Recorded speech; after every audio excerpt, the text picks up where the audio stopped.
First, identify what it is that you want out of life. And that may change. It's not going to stay the same because we grow, we evolve, our expectations and our wants change, our desires change, right?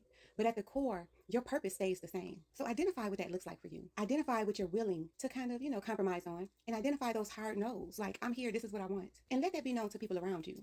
There's a lot of us that have willingly relinquished parts of ourselves that are in place to keep us safe. And we just allow someone to mishandle us, mishandle our assets, mishandle our children, mishandle our hearts for the sake of their ego. And that has to stop. There may be some pushback. Difficult to navigate life when you don't have a blueprint of what it is that you need, that you want out of life. You tend to go and attach yourself to everyone else's blueprint, and you help them to fulfill their needs and their wants without making yours known because you don't know it. Take the time to identify who you are and what you want. It makes a difference. There needed to be expectations set, right? And that's why I always have people fill out the form. It's super long, but I created it for situations like this. It's expectations, boundaries, and deal breakers. It's an assessment. Identify what it is that you're looking for in your partner and how you're going to show up in this relationship. Where did you learn about financial wellness, right? How emotionally and intellectually well are you? How emotionally intelligent are you? How do you handle conflict? What are you insecure about? And how does that show up for you in relationships? How do you express anger and disappointment? How do you show love and appreciation and gratitude? What do you believe? What are your values? All of these things need to be discussed. What was your childhood like? What are some things you want to bring from your childhood that work well? And what are some things that you would never want to introduce into your new family? What are some behaviors you've adopted subconsciously that you would like to work on? Couples are not having these conversations. What are your boundaries concerning social media? How do you define cheating? How do you define faithfulness and loyalty? How do you let me know if you would like to end this relationship, and what does that look like if we part ways? How can we do it amicably? How do you want to raise our children? What type of parent are you? What's your listening style? What's your expectation for household duties?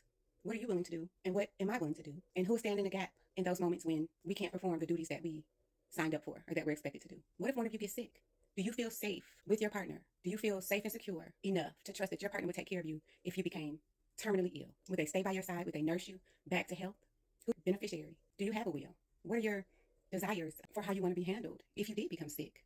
Or if you were in a coma, like, who's going to make those decisions? And does your partner love you enough in life when you're healthy to take care of you well if you weren't? All of these things need to be explored and discussed. Self-abandonment allows us to stay in situations that not only no longer suits us, but that harms us actively, intentionally. Self-abandonment is violence against yourself. If you want the assessment, I have one for couples. It's called Couples Coupling.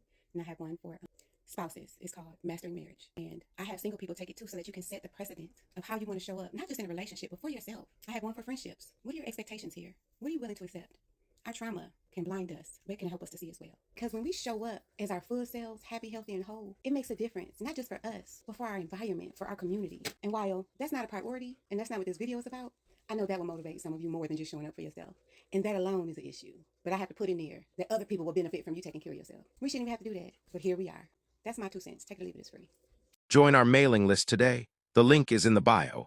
The link is on my Linktree page under Yushima, Cherry, Burks. Sign up for free assessments, mental health support, and more. Let's keep in touch. And feel free to email me at hello@chatterboxtherapists.com today.